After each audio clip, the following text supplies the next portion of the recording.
ಈಗಾಗಲೇ free electricity ಕೊಡ್ತಾ ಇದೆ. ನಮ್ಮ ರಾಜ್ಯದ ಆವರೇಜು 53 ಯೂನಿಟ್.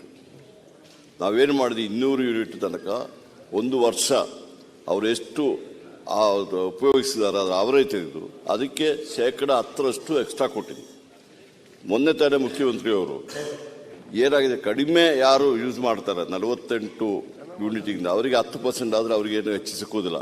ಸುಮಾರು ಫಾರ್ ಎಕ್ಸಾಂಪಲ್ 20 ಯೂನಿಟ್ ತಗೊಳ್ಳೋರಿಗೆ 10% ಆಗ್ಬಿಟ್ರೆ ಬರೀ 2 ಯೂನಿಟ್ ಎಕ್ಸ್ಟ್ರಾ ಬರುತ್ತದೆ ಅಂದ್ಬಿಟ್ಟು ಈಗ ನಾವೇನು ಮಾಡಿದ್ರೆ ಅವರಿಗೆ 10 ಯೂನಿಟ್ 48 ಯೂನಿಟ್ ತನಕ 10 ಯೂನಿಟ್ ಎಕ್ಸ್ಟ್ರಾ ಮಾಡುವಂಥ ಕೆಲಸ ಮಾಡ್ತೀವಿ. ಇದರಿಂದ 1,62,00,000 ಜನಕ್ಕೆ ಇದು ಮಾಡಿ ನಿಮ್ಮ ಸರ್ಕಾರ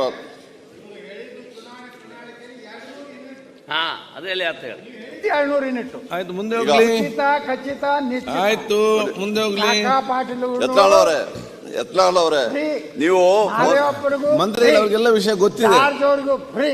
ಯತ್ನಾಳ್ ಅವ್ರಿಗೆಲ್ಲ ವಿಷಯ ಗೊತ್ತಿದೆ. ಮೊಸರಲ್ಲಿ ಹೋಗಿ ಕಲ್ಲು ಹುಡುಕಲಿಕ್ಕೆ ಹೋದ್ರೆ ನಾವೇನು ಮಾಡ್ಲಿಕ್ಕೆ ಆಗೋದಿಲ್ಲ. ನಾವು ಏನ್ ಮಾಡಿದೀವಿ ಅಂದ್ರೆ 200 ಯೂನಿಟ್ ತರಕ ಅವರು ಒಂದು ವರ್ಷದಲ್ಲಿ ಆವರೇಜ್ ಎಷ್ಟು ಯೂಸ್ ಮಾಡಿದಾರೆ ಅದಕ್ಕೆ ಕೊಟ್ಟಿದ್ದೀವಿ. ಈಗ ಒಬ್ಬರು ಕೇಳಿ ಒಂದು ನಿಮಿಷ ಕೇಳಿ. ಈಗ ಒಂದು ಮನೆಯವರು ಕೇಳಿ ನಿಮ್ಗೆ ಕೊಡ್ಲಿಕ್ಕೆ ಶಕ್ತಿ ಇಲ್ಲ, ನೀವು ಯಾಕೆ ಹೇಳ್ತೀರಾ? ನೀವು ಕೊಟ್ಟಿದ್ದೀರಾ ಏನಾದ್ರು?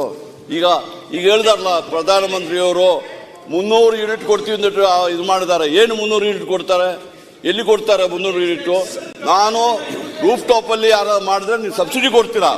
ಈಗಲೇ ಸಬ್ಸಿಡಿ ಇತ್ತು, ಇದು ಸ್ವಲ್ಪ ಸಬ್ಸಿಡಿ ಜಾಸ್ತಿ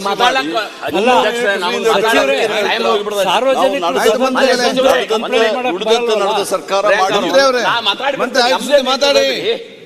ಬೆನಿಫಿಷರೀಸ್ ಏನು ಕಂಪ್ಲೇಂಟ್ ಇಲ್ಲ, ಇವ್ರದೇ ಕಂಪ್ಲೇಂಟ್. ಆಯ್ತು ಸ್ವಾಮಿ, ಯಾರು ಒಂದು ಪ್ರತಿಭಟನೆ ಏನು ಮಾಡಿಲ್ಲ. ಹರೀಶ್ ಇವ್ರು ಹೇಳ್ತಾರ ಇಲ್ಲ ಅಟ್ಟ ಕಡಿಮೆ ಸುಟ್ಟವ್ರು ಕಡಿಮೆ ಕೊಡ್ತೀವತ್ತ. ನೀವ್ ಯಾಕೆ ಹೇಳಿಲ್ಲ ಮೊದಲ? ಆಯ್ತು ನಿಮ್ ಪ್ರಣಾಳಿಕೆ ಹೇಳ್ಬೇಕಾಗಿತ್ಲ. ನಿಮ್ಮ ಮನಿ ಎಷ್ಟು ಬಿಲ್ ಬರ್ತೈತಿ ಅದಕ್ಕೆ 10% ಹೆಚ್ಚಾಗಿ ಕೊಡ್ತೀವಿ ಅಂತ ಹೇಳ್ಬೇಕಾಗಿದ್ರ.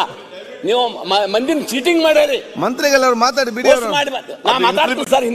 ಹೇಳ್ತೀನಿ ನಿಮಗೆ. ಕಾರ್ಯಕ್ರಮ ಇಂಪ್ಲಿಮೆಂಟ್ ಮಾಡುವಾಗ ಕೆಲವು ಅಡಕು ತೊಡಕುಗಳು ಬರೋದು ಅದನ್ನ ಸರಿ ಮಾಡಿಸೋಂತ ಕೆಲಸ ಮಾಡಿದೀವಿ ಹೊರತು ಅವ್ರಿಗೆ ತೊಂದರೆ ಕೊಡುವಂತ ಕೆಲಸ ಮಾಡ್ತಾ ಇಲ್ಲ. ಅಲ್ಲ ನಾನು ಹೇಳ್ತೇನ್ರಿ ಸಹೋದರ, ಚರ್ಚೆ ಬೇಡ, ಬಜೆಟ್ ಮುಂದುವರಿಸಿ. ಅಧ್ಯಕ್ಷರೇ, ಬಡವರಾಗೆ ಉಳಿಬೇಕಾ? ಆಯ್ತು. ಅವ್ರು ಇನ್ನೂ ಏನು ಮನ್ಯಾಗ ಫ್ರಿಜ್ ತಗೊಳ್ಳೋದು ಅವ್ರಿಗೆ ಅವಕಾಶ ಆದಾಗ ಮತ್ತು ಬೋರ್ ಹಾಕೊಂಡು ನೀರು ತಗೊಳ್ಳೋದು ಬೇಡ ಅವ್ರಿಗೆ. ಅಂದ್ರೆ ನೀವು ಅಲ್ಲೇ ಉಳಿಬೇಕಾಲೋಚನೆಯಿಂದ ಈ ಸ್ಕೀಮ್ ವಿಫಲ ಆಗೈತೆ ಅನ್ನುವಂಥದ್ದನ್ನು ಹೇಳ್ತಾನೆ.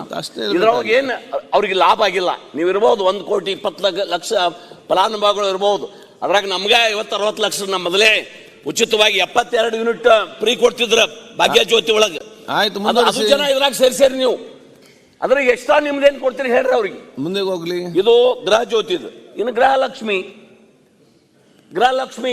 ಎಷ್ಟು ಜನಕ್ಕೆ ಬರ್ತದ್ರಿ? ಎಷ್ಟು ಜನ ಇನ್ನೂ ಉಳ್ದಾರ? ಅವ್ರಿಗೇನೋ ಕುಂಟು ನೆಪ ಹೇಳಿ ಅವ್ರದ್ದು ಲಿಂಕ್ ಸರಿಯಾಗಿಲ್ಲ, ಅಕೌಂಟ್ ಸರಿಯಾಗಿಲ್ಲ. ಇದನ್ನ ಶುದ್ಧ ಮಾಡೋದು ಯಾವಾಗ? 9 ತಿಂಗಳಾತ. ಎಲ್ಲರಿಗೂ ಕೊಡ್ಬೇಕಲ್ರಿ. ಎಲ್ಲರಿಗೂ ಕೊಟ್ಟಾಗ ಅದು ಸ್ಕೀಮ್ ಯಶಸ್ವಿ ಆಕತಿ. ಸುಮಾರು ಹೆಸರಿಗೆ ಮಾತ್ರ ಘೋಷಣೆ ಮಾಡಿ ಯಾರಿಗೂ ಮುಟ್ಟಬಾರ್ದು. ಯೋಜನೆ ಘೋಷಣೆ ಮಾಡುದು ಯಾರಿಗೆ ಖಜಾನೆಯಿಂದ ದುಡ್ಡು ಹೋಗಬಾರ್ದು. ಈ ಯೋಜನೆ ಮುಖಾಂತರ ಇದನ್ನು ಮಾಡ್ರೆ ಇವೆಲ್ಲ ಯಾರಿಗೂ ಮುಟ್ಟಾಗಿಲ್ಲ, ಬಡವರಿಗೆ ಯಾರು ಕೇಳಿದ್ದಿಲ್ಲ. ಯಾರು ಕೇಳಿದ್ದಿಲ್ಲ. ಒಂದೇ ನಿಮಿಷ. ತಾವು ಹೇಳಿದ್ರಿ 9 ತಿಂಗಳಾಯ್ತು ಘೋಷಣೆ ಮಾಡಿ, ಯಾರಿಗೆ ಕೊಟ್ಟಿದ್ದೀರಾ, ಏನ್ ಮಾಡಿದೀರಾ ಅಂತ. ನೀವು ಸದನದಲ್ಲಿ ಮಾತನಾಡ್ತಾ ಇದ್ದೀರಾ, ತಾವು ಹಿರಿಯರಿದ್ದೀರಾ. ನಾ ಬರೀ 2ನೇ ಸರಿ ಬಂದಿದ್ದು, ತಾವು ತುಂಬಾ ಹಿರಿಯರಿದ್ದೀರಾ ಸದನಕ್ಕೆ. ತಪ್ಪು ಮಾಹಿತಿಯನ್ನ ಕೊಡೋದು ಬೇಡ. 1,21,00,000 ಮಹಿಳೆಯರಿಗೆ, ಕುಟುಂಬದ ಯಜಮಾನಿಯರಿಗೆ ಈಗಾಗಲೇ ನಾವು 1,18,00,000 ಕುಟುಂಬದ ಮುಖ್ಯಸ್ಥರಿಗೆ ಈಗಾಗಲೇ ನಾವು ದುಡ್ಡನ್ನ ಬಿಡುಗಡೆ ಮಾಡ್ತಾ ಇದೀವಿ. ಇದು ಏನು ಸಣ್ಣ ಬಜೆಟ್ ಅಲ್ಲ. ಹೆಚ್ಚಿನ ವಿಡಿಯೋಗಳಿಗೆ ಪ್ರತಿಧ್ವನಿ ಯೂಟ್ಯೂಬ್ ಚಾನೆಲ್ ಸಬ್ಸ್ಕ್ರೈಬ್ ಮಾಡಿ, ಬೆಲ್ ಐಕಾನ್ ಕ್ಲಿಕ್ ಮಾಡಿ.